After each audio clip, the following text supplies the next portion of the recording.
कहानी की शुरुआत में हम दो आदमियों को देखते हैं जो जंगल में किसी चीज से बचकर भाग रहे हैं। एक आदमी के हाथ में एक डंडा था। उसने अपने दोस्त को भी खींचकर छुपाया और फिर चैन की सांस ली। पहला आदमी बोला, भाई हम इस मॉन्स्टर से नहीं बच सकते। जिसके बाद उसके दोस्त ने कहा कि हम उस बॉक्स का इस्तेमाल कर सकते हैं, जिसके लिए पहले आदमी ने मना कर दिया। तभी एक जोर की आवाज आई और वो दोनों फिर से भागने लगे। मॉन्स्टर उन तक पहुंच गया और वो डंडा जमीन पर गिर गया। जिसके बाद एक भयानक हाथ उसे लेने के लिए आगे बढ़ा। फिर हमें जोई नाम की एक लड़की को दिखाया जाता है जो हाल ही में अपनी माँ की मौत के बाद अपने पिता के साथ ऑस्ट्रेलिया आ गई थी। उसकी माँ तो उससे छिन ही गई थी, साथ ही वो अब अपने दोस्तों से भी दूर हो गई। वीडियो कॉल पे उन्हें मस्ती करते देखकर वो काफी दुखी हुई। अगले दिन जोई के कॉलेज वाले उनकी पूरी क्लास को एक खास म्यूजियम दिखाने ले गए। उनकी टीचर ने बताया कि इस म्यूजियम के अंदर एलिमेंटलिस्ट नाम के लोगों की चीजें भरी पड़ी हैं, जिनके पास जादुई शक्तियां थी, जो बताते हैं उन्हें करिश्माई पेड़ से मिली थी। पर फिर एक दिन एक शैतान जादूगरनी ने उन सब पर हमला कर दिया। हाँ मैम सही कह रही हैं, मैं भी था वहाँ पे। एवियर नाम के एक लड़के ने मजाक किया, जिसके बाद सब हंसने लगे। खैर म्यूजियम जाते हुए बस में जोई ओवन नाम के एक लड़के के पास बैठ गई, जो पढ़ाई में बहुत अच्छा था, पर उसकी चबड़ चबड़ रुकती नहीं थी, बोलता रहता था हमेशा। तभी एक जामुनी रंग के बालों वाली लड़की ने पीछे मुड़कर उसे कहा, साले चुप हो जा वरना दांत तोड़ दूंगी तेरे। ओवन एक बार के लिए तो चुप हुआ, लेकिन ज्यादा देर नहीं रह पाया। यह देखकर जोई की हंसी छूट गई। कुछ देर बाद वो लोग एग्जीबिशन में पहुंच गए। वहां हम डॉक्टर रोशन को देखते हैं जो म्यूजियम की मैनेजर है। वो स्टूडेंट्स को इस म्यूजियम के बारे में बता ही रही थी कि तभी जोई उसकी बातों पर ध्यान न देते हुए उसी डंडे के पास पहुंच गई जो हमने कहानी की शुरुआत में देखा था। वो डंडा इसी म्यूजियम में मौजूद है। ओवन भी उसके पास आया और वो बड़े करीब से उस डंडे को देखने लगे। तभी उस डंडे के ऊपर कुछ निशान चमकने लगे और अचानक से वो बिना शीशा तोड़े बाहर आ गया। जब जोई ने वो डंडा उठाया तो वो जो निशान थे वो चमकने लगे और उसके दोस्तों पर भी वैसे ही निशान चमक रहे थे। तभी डॉक्टर रोशन वहां आई और जोई को वो डंडा पकड़े हुए देखा। वो सब एक दूसरे पर इल्जाम लगाने लगे, इसने उठाया था ये डंडा, इसने उठाया था। लेकिन डॉक्टर रोशन ने उन्हें डांटा नहीं। उसने कहा कि जल्दी मेरे साथ चलो। सब डॉक्टर रोशन के पीछे उनके ऑफिस में गए, जो अजीबोगरीब चीजों से भरा हुआ था। जोई ने पूछा कि ये सब हो क्या रहा है। डॉक्टर रोशन ने कोई जवाब नहीं दिया, बस वो ये सोच रही थी कि बिना शीशे के टूटे वो डंडा बाहर निकला कैसे। जिसके बाद जोई ने कहा कि सब कुछ अचानक हो गया, जैसे कोई जादू। इस पर डॉक्टर रोशन ने बताया कि ये डंडा ट्री ऑफ नॉलेज से बना है, वही करिश्माई पेड़ जिसने एलिमेंटलिस्ट्स को उनकी ताकत दी थी। इसका इस्तेमाल एक जादुई छड़ी की तरह भी किया जा सकता है। ओवन ने फिर डंडे के बारे में और सवाल किए। डॉक्टर रोशन ने बताया कि ये डंडा आज से लगभग 100 साल पहले मिला था, लेकिन जिन साइंटिस्ट ने इसे ढूंढा वो गायब हो गए, कभी लौट कर नहीं आए। उनका जवाब जोई को बड़ा अजीब सा लगा, लेकिन डॉक्टर रोशन ने सिर्फ इतना कहा कि ये डंडा कभी ऐसे नहीं चमकता, जबकि ये पिछले 100 साल से म्यूजियम के पास है। ये सुनकर केटलिन नाम की लड़की ने डॉक्टर रोशन से पूछा, तो इसके चमकने का मतलब क्या है? और वैसे ही निशान हमारे चेहरे पर भी थे जब जोई ने उस डंडे को छुआ। डॉक्टर रोशन ने इस सवाल का भी जवाब नहीं दिया। उसने सीधे सीधे उन्हें काला क्यूब दिखाया। उसने बताया कि ये भी उसी डंडे के पास मिला था। अगर तुम लोगों के छूने से डंडे को कुछ हुआ तो हो सकता है इसे भी हो। वो सभी लोग उनके कहने पर एक एक करके क्यूब को छूने लगे। जैसे ही उन्होंने उस क्यूब को छुआ वो अचानक ही सुन्न पड़ गए। सिर्फ जोई थी जिसका मन उसे छूने के लिए मान नहीं रहा था। उसे कुछ अजीब सी फीलिंग आ रही थी, लेकिन तभी उसे क्यूब के अंदर से अपनी माँ की आवाज सुनाई दी, जो उसे अपने पास बुला रही थी। जोई ने जैसे ही उस क्यूब को छुआ वो लोग तुरंत एक रेगिस्तान में टेलीपोर्ट हो गए। होश में आने पर जब सबने देखा कि वो कहाँ हैं, तो वो जामुनी रंग के बालों वाली लड़की केली घबरा गई। उधर केटलिन भी डॉक्टर रोशन पर चिल्लाने लगी, ये सब तुम्हारी वजह से हुआ है, क्या किया तुमने हमारे साथ? जोई ने सबको शांत करने की कोशिश की। तभी उनकी लड़ाई ओवन ने रोकी और कहा कि मुझे जंगल से कुछ संगीत सा सुनाई दे रहा है। जिस पर डॉक्टर रोशन ने कहा कि हमें वहां चलकर देखना चाहिए, क्योंकि रेगिस्तान में जिंदा रहना वैसे भी बहुत मुश्किल है। वो सब चलने लगे एकदम चुपचाप। डॉक्टर रोशन सबसे पीछे चल रही थी। तभी बच्चों ने एक बूढ़े आदमी को देखा जो पूरी तरह से गीली फंगस से ढका हुआ था। वो एक पेड़ के नीचे बैठा था। उसने अपना नाम मैड्रुक बताया। उन्हें एक बार के लिए तो शक हुआ कि शायद ये आदमी मर चुका है, लेकिन तभी उसने आंख खोली और कहा कि अच्छा वक्त आ गया क्या? बच्चों ने पूछा किस चीज का वक्त? तभी उस आदमी ने जोई की तरफ देखा और बड़े प्यार से कहा, धरती की बेटी। फिर उसने उन सब को बताया कि तुम लोग एक साथ जुड़े हुए हो बिल्कुल धरती के 5 एलिमेंट्स की तरह। खैर अपना ध्यान रखना, बीस्ट उन लोगों को कभी नहीं छोड़ता जिन्हें वो पहचान नहीं पाता। अगर तुम अपना असली रूप दिखा दो तो तुम्हें कुछ नहीं कहेगा। जब मैड्रुक ने बीस्ट का जिक्र किया, दूर से एक गरज सुनाई दी, जिसे सुनकर सब घबरा गए क्योंकि बीस्ट उनके करीब आ रहा था। मैड्रुक ने फिर से कहा, उसे दिखा दो तुम कौन हो, वो तुम्हें छोड़ देगा। तभी डॉक्टर रॉसन ने तुरंत कहा कि हमें यहाँ से चलना होगा, जिसके बाद सब भागने लगे। जाते जाते भी मैड्रुक ने दूर से आवाज दी, बस अपना असली रूप दिखा देना, ठीक है। जब बच्चे जंगल में भाग रहे थे, डॉक्टर रॉसन एक अलग रास्ते पर निकल गई। बीस्ट उसका पीछा कर रहा था। बीस्ट ने अपने एक ही वार से उसे बेहोश कर दिया और फिर बाकी सबके पीछे दौड़ने लगा। वो सब भाग ही रहे थे कि तभी केटलिन बिना देखे एक पेड़ की तरफ भागने लगी। जोई ने तुरंत उसे खींच कर बचाया, लेकिन अब वो बीस्ट जोई पर हमला करने आ ही रहा था। लेकिन उसके वहां पहुंचने से पहले ही जोई पेड़ के अंदर समा गई। बाकी बच्चे अभी भी भागते रहे। बहुत देर बाद डॉक्टर रॉसन होश में आई। उसे अपने आसपास आवाज सुनाई दे रही थी, किसी के हंसने की। तभी उसे लगा जैसे उसके कान के अंदर किसी ने उंगली घुसाई और वो बहुत डर गई। ये आवाज गॉब्लिन्स की थी। जल्द ही सच सामने आया। डॉक्टर रॉसन वही जादूगरनी है जिसका जिक्र उस कहानी में था। गुस्से में उसने गॉब्लिन्स को हुक्म दिया, यहाँ खेलना बंद करो और बच्चों को जंगल के और अंदर धकेल दो। डंडे का दूसरा हिस्सा ढूंढना ही होगा। दूसरी तरफ जब जोई की आंखें खुली तो उसने देखा कि मैड्रुक उसके पास था। उसने पूछा कि ये तुमने कैसे किया? मैड्रुक मुस्कुराया और बोला कि सभी पेड़ एक दूसरे से जुड़े हुए हैं। बाकी सब ने अभी के लिए बीस्ट को चकमा दे दिया था। वो सब प्लान बनाने लगे कि यहाँ से निकलें कैसे। ओवन ने कहा कि हमें पानी, खाना और छुपने की जगह ढूंढनी होगी। हैवियर ने केली से पूछा, तुम्हारे बैग में खाना है क्या? अब जाकर उनकी नजर पड़ी कि केली तो यहाँ पर है ही नहीं। अचानक केली सामने आई और बोली कि मुझे एक छुपने की जगह मिली है, बड़े अलग से निशान बने हुए हैं उस पर। वो उन्हें जंगल के और अंदर तक ले गई। जब वो लोग नीचे गए तो ओवन की नजर एक चट्टान से बनी हुई दीवार पर पड़ी, जिस पर कुछ अजीबोगरीब निशान बने हुए थे। ओवन इस बारे में कुछ कह ही रहा था कि तभी केली की ताकत जाग गई और उसके हाथ आगे बढ़ाते ही उस दीवार पर बना एक निशान जगमगाने लगा। उधर मैड्रुक ने जोई से कहा कि तुम धरती से जुड़ी हुई एक जादूगरनी हो। अगर तुम चाहो तो नेचर को कंट्रोल कर सकती हो और किसी और की बीमारी या चोट को ठीक करने की ताकत भी है तुम्हारे पास। फिर उसने बताया कि मैं हमेशा से यही रहता हूँ, लेकिन फिर एक दिन वो जादूगरनी आ गई। वो जादूगरनी दरअसल ट्री ऑफ नॉलेज की असली रखवाली है। उसका काम था इस पेड़ की रक्षा करना। जब यहाँ के इलाके में एक बीमारी फैल गई तो जादूगरनी एलिमेंटलिस्ट के पास गई थी ताकि लोगों को बचा सके। जब उसे पता चला कि उस पेड़ के अंदर सबको बचाने की ताकत है तो वो उस पेड़ की ताकत को अपने अंदर खींचने लगी। शुरुआत में तो सब सही था, लेकिन फिर उसके मन में लालच आ गया कि वो उस पेड़ की शक्ति को हासिल करके दुनिया पर राज कर सकती है। उस वक्त हम एलिमेंटलिस्ट को समझ में आया कि हमने बहुत बड़ी गलती कर दी है। मैंने और मेरे कुछ ताकतवर दोस्तों ने मिलकर उस जादूगरनी को हमेशा के लिए पेड़ से दूर कर दिया और तभी से वो जादूगरनी वापस आने की कोशिश कर रही है। मैड्रुक ने उसे बताया कि वो डंडा एक जादुई छड़ी है, उसके बाकी हिस्सों को ढूंढकर वापस लाना होगा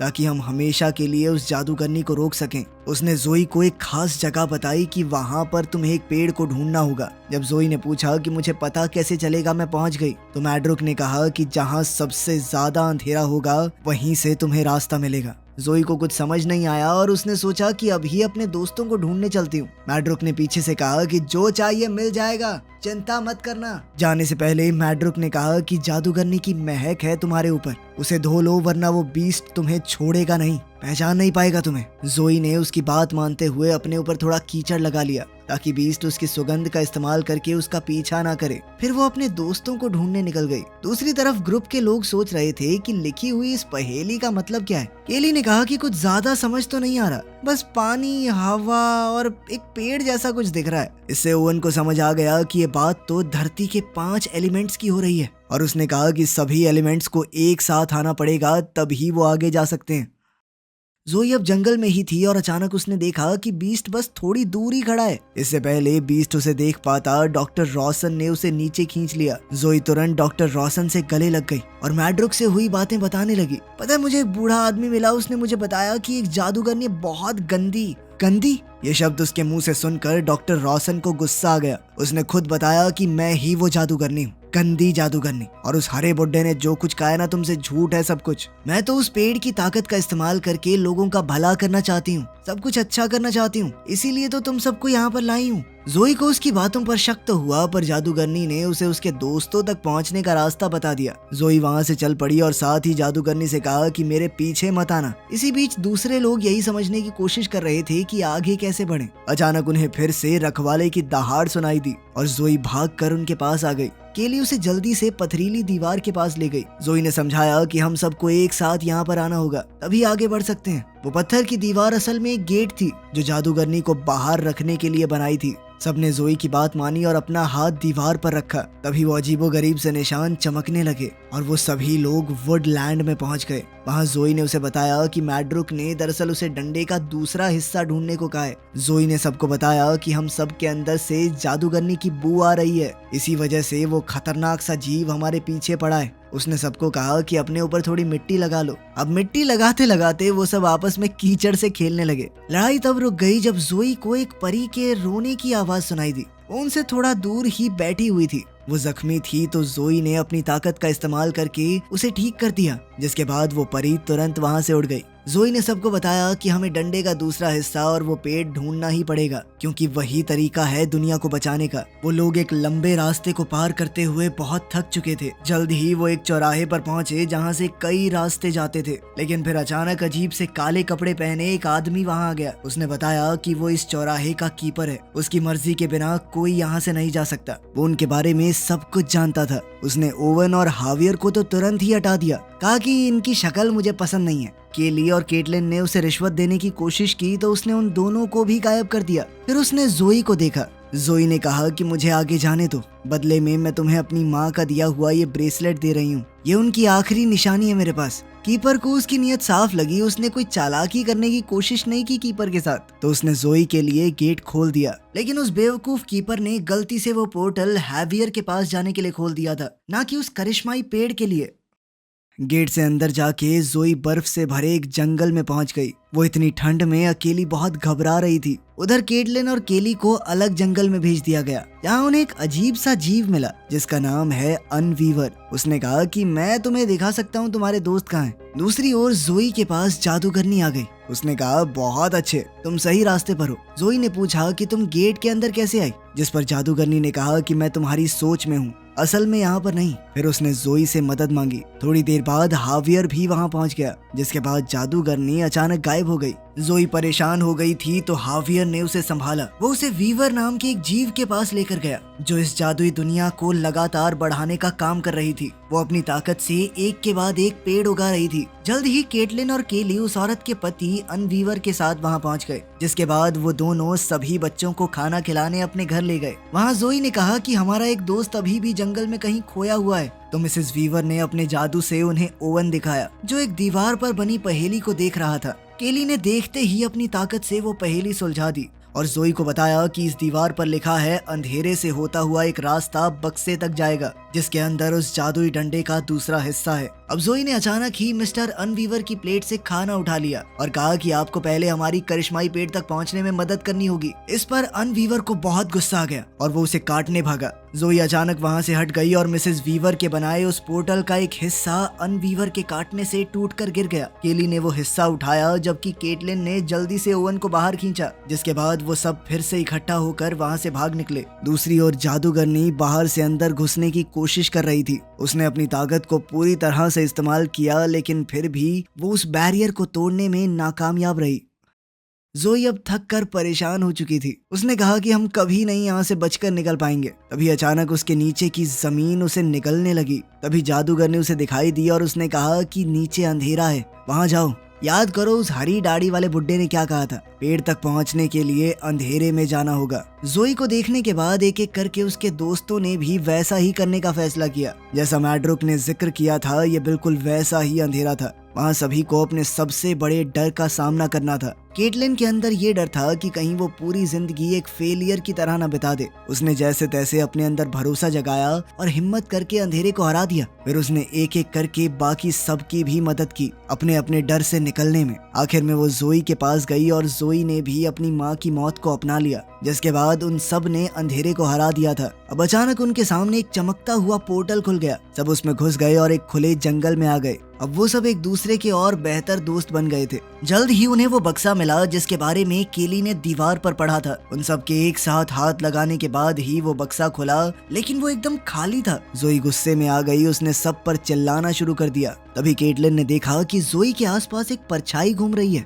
और फिर असली जादूगरनी सामने आ गई। जोई को छोड़कर बाकी चारों के होश उड़ गए जब उन्होंने देखा कि वो कोई और नहीं बल्कि डॉक्टर रॉसन ही है। जोई को समझ नहीं आ रहा था कि वो मैड्रुक पर विश्वास करे या जादूगरनी के ऊपर। आखिर में उसने फैसला किया कि अभी चुनने की जरूरत नहीं है, पहले उस डंडे का बचा खुचा हिस्सा हासिल करूंगी, फिर वो पेड़ को ढूंढने के बाद ही फैसला करेगी। जादूगरनी ने उन्हें बताया कि डंडे का वो आखिरी हिस्सा उसे पेड़ के पास पहुंचा सकता है और फिर मैं दुनिया में सबकी परेशानियां ठीक कर दूंगी। केली को जादूगरनी की बातों पर विश्वास नहीं हो रहा था, इसीलिए उसने पोर्टल के टूटे हिस्सों का इस्तेमाल करके रखवाले को वहां बुला लिया, वही खूंखार बीस्ट जो शुरुआत में उनका पीछा कर रहा था। अब जादूगरनी रखवाले से लड़ने लग गई और बाकी सब पोर्टल का इस्तेमाल करके वहां से भाग गए। जल्द ही उन्हें रखवाले की दहाड़ सुनाई दी और वो सब घबरा गए। तभी वही परी वापस आई जिसकी जोई ने मदद की थी। उसने जोई को बताया कि वो रखवाला धरती से बना है, मतलब वो अपनी शक्तियों का इस्तेमाल करके उसे शांत कर सकती है। जोई ने बिल्कुल ऐसा ही किया। उसने अपनी ताकत का इस्तेमाल करके रखवाले को एकदम शांत कर दिया। उसने देखा कि इसके पेट में कुछ चुभा हुआ है। जोई ने जैसे उसे बाहर निकाला तो वो समझ गई कि यही उस डंडे का ऊपर वाला हिस्सा है। अपनी ताकत का ज्यादा इस्तेमाल करने के बाद जोई कमजोर होकर नीचे गिर पड़ी और साथ ही वो रखवाला भी और उसके दोस्त उसकी मदद करने के लिए आगे बढ़े। थोड़ी देर बाद जादूगरनी फिर वहां आ गई और डंडे का दूसरा हिस्सा मांगने लगी। जब ओवन ने वो देने से मना किया तो जादूगरनी ने उसे और केटलिन को बिजली का झटका दे दिया। इस दौरान जोई होश में आ गई थी और उसने डंडे का वो दूसरा हिस्सा उठा लिया। जादूगरनी ने कहा कि अगर तुमने ये मेरे हवाले नहीं किया तो मैं तुम्हारे सभी दोस्तों को मार दूंगी। अपने दोस्तों की जान बचाने के लिए जोई को वो हिस्सा देना पड़ा। जादूगरनी ने डंडे को पूरा किया और फिर जोई को भी बाल पकड़कर अपने साथ ले गई, सीधा ट्री ऑफ नॉलेज के पास। अंदर जाकर उन्होंने देखा कि मैड्रुक पेड़ के नीचे बैठा था। उनकी बातचीत से जोई को समझ आया कि मैड्रुक और जादूगरनी भाई बहन है। जादूगरनी ने कहा कि मैं अपना हिस्सा लेने आई हूँ, लेकिन मैड्रुक ने कहा कि इसके लिए तुम्हें पहले मेरी लाश से गुजर कर जाना होगा। बिना सोचे जादूगरनी ने एक ही वार से मैड्रुक को खत्म कर दिया। जोई ने अपनी ताकत से उसे ठीक करने की कोशिश की, पर मैड्रुक ने याद दिलाया कि सभी पेड़ आपस में जुड़े हुए हैं और वहीं पर दम तोड़ दिया। मैड्रुक के जाने के बाद जादूगरनी ने जोई से कहा कि इस डंडे को पेड़ से जोड़ दो। जोई ने उसकी बात ना मानते हुए पेड़ को तबाह कर दिया। पेड़ के पूरी तरह टूटने से पहले जादूगरनी पेड़ के अंदर चली गई और फिर जबरदस्त धमाका हुआ। जोई तुरंत अपने दोस्तों के पास गई और कहा कि अपने हाथ जमीन पर रखो, हमें उस पेड़ को वापस जिंदा करना है। उनकी शक्तियों से एक छोटा सा पौधा वहां उग गया तो जादूगरनी भी मारी गई और पेड़ को एक नई जिंदगी भी मिल गई। उन सब ने मिलकर दुनिया को तबाह होने से बचा लिया था। वीडियो पसंद आई तो लाइक कर देना, चैनल को सब्सक्राइब कर लेना। मिलते हैं अगली वीडियो में।